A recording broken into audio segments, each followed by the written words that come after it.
तो गाइस आज हम बात करने जा रहे हैं रेडक्टिव एलिमिनेशन के बारे में। तो ये जस्ट अपोजिट होता है ऑक्सीडेटिव एडिशन का। तो उस प्रोसेस में हमने पहले ऑक्सीडेशन किया मेटल का, फिर उसके बाद एडिशन किया एक मॉलिक्यूल का। पर यहाँ पे क्या होता है, मेटल का रिडक्शन होता है और फिर उसके बाद एक मॉलिक्यूल बाहर हो जाता है, एलिमिनेट हो जाता है, इसीलिए इसको बोलते हैं रेडक्टिव एलिमिनेशन। ठीक है।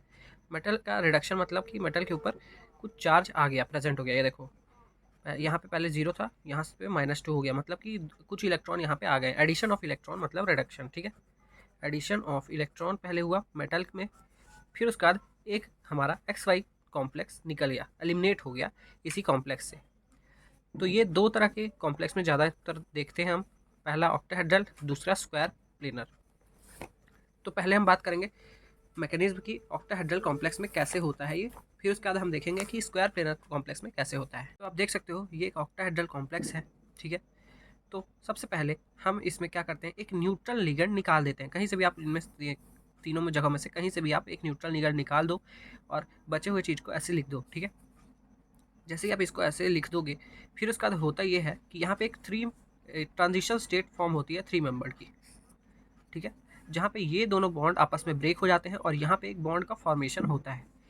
फिर उसके बाद जैसे ये ब्रेक हो जाता है बॉन्ड, तो यहाँ पे IR के पास में एक वेकेंट साइट रहती है और बाकी सब वैसा ही रहता है। तो आखिर ये फिर वेकेंट साइड में होता क्या है, ये हमने जो न्यूट्रल लिगेंड निकाला था ये वहाँ पे वापस चला जाता है और कुछ इस तरह का कॉम्प्लेक्स बना लेता है और CH3 का बॉन्ड फॉर्म हो जाता है। तो ये आपस में अलग हो जाते हैं। तो सबसे पहले रिडक्शन होता है मेटल का, फिर उसके बाद होता है एलिमिनेशन मॉलिक्यूल का।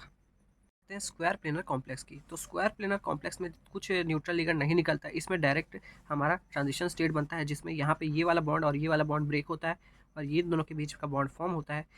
तो हमारा बन जाता है PH3 जो कि एक लीनियर मॉलिक्यूल बनता है और बचा हुआ कंपाउंड आपस में अलग हो जाता है। ठीक है। तो यहाँ पे भी पहले रिडक्शन होता है, फिर उसके बाद एलिमिनेशन हो जाता है। रिडक्शन होता है मतलब मान लो कि अगर ये 0 में है तो ये -2 में आ गया। ठीक है। और उसके जस्ट बाद हो गया एलिमिनेशन, ये बॉन्ड दोनों बॉन्ड टूट गए और ये मॉलिक्यूल आपस में अलग हो गया। अब बात करते हैं ऐसे क्या क्या फैक्टर है जिसमें रेट ऑफ रिएक्शन डिपेंड करता है।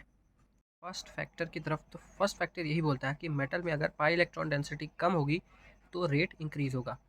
अब इसको ऐसे समझ सकते हैं कि अगर आपके मेटल के पास पाई एक्सेप्टर लिगेंड लगा है, ठीक है, तो मतलब वो मेटल से इलेक्ट्रॉन की डेंसिटी खींचेगा, जिसके वजह से रेट हमारा बढ़ेगा। इसीलिए आपको ये देखना है कि अगर आपके कॉम्प्लेक्स में पाई एक्सेप्टर लिगेंड लगा है या नहीं, और लगे हैं तो कितने लगे हैं। जितने ज़्यादा पाई एक्सेप्टर लिगेंड होंगे उतना ही ज़्यादा रेट ऑफ रिडक्टिव एलिमिनेशन बढ़ेगा। ठीक है। दूसरा पॉइंट ये बोलता है कि क्राउडिंग अराउंड ट्रांजिशन मेटल अगर इंक्रीज होगा तब रेट इंक्रीज होगा। फॉर एग्जांपल मेटल के पास एक बहुत ही बल्कि लिगेंड जुड़ा है, तो वो ये चाहेगा कि वो सबसे पहले निकले और रेट हमारा जल्दी से इंक्रीज हो जाएगा। क्यों? क्योंकि एलिमिनेशन बहुत ही फास्ट होगा। क्यों होगा फास्ट? क्योंकि क्राउडिंग ज़्यादा है और कोई भी मॉलिक्यूल क्राउडिंग नहीं चाहता है। ठीक है। तो यहाँ पे यही है सेकंड पॉइंट कि क्राउडिंग अगर ट्रांजिशन मेटल के पास ज़्यादा होगी तो रेट भी ज़्यादा होगा। तो थर्ड पॉइंट ये हमारा यहाँ पे ये बोलता है bond enthalpy of XY bond is greater than bond enthalpy of MX bond और MY बॉन्ड। मतलब कि रिडक्शन के बाद एलिमिनेट होगा तो XY बॉन्ड का फॉर्मेशन ज़्यादा जल्दी और ज़्यादा आसानी से होगा as compare to MX bond या फिर MY बॉन्ड। ठीक है।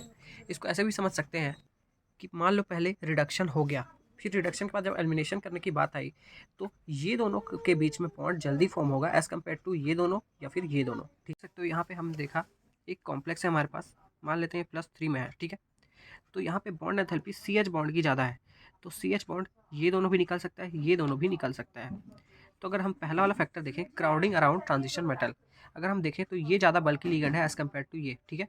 तो इसीलिए ये और ये निकलेंगे आपस में सिस पोजीशन वाले निकलेंगे और एक अलग से अपना बॉन्ड बना लेंगे X और Y। ठीक है।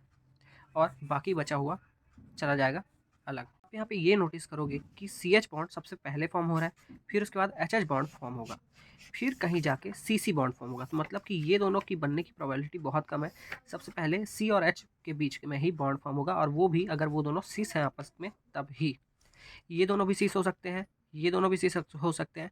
बस आपको रिडक्टिव एलिमिनेशन में एक चीज़ ध्यान रखना है कि यहाँ पे ट्रांस एलिमिनेशन नहीं होगा। मतलब कि यहाँ पे अगर H है और यहाँ पे C2H5 है तो ये बिल्कुल नहीं होने वाला, इन दोनों के बीच के बॉन्ड फॉर्म नहीं होने वाला।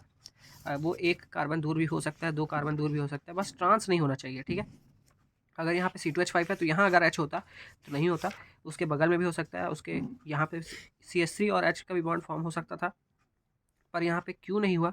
क्योंकि C2H5 बड़ा ग्रुप है और बड़ा ग्रुप निकलना ज़्यादा जल्दी से प्रेफर करेगा। तो यहाँ पे एक और पॉइंट ये आता है कि bulky ligand is preferred for elimination.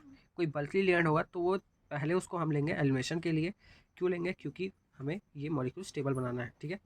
एक छोटा सा वीडियो, अगर वीडियो अच्छा लगा इसको लाइक कर दो, चैनल को सब्सक्राइब कर दो इसी तरह के यूज़फुल वीडियोस के लिए। करते हैं वीडियो का एंड, मिलते हैं नेक्स्ट किसी वीडियो में, तब तक के लिए बाय बाय।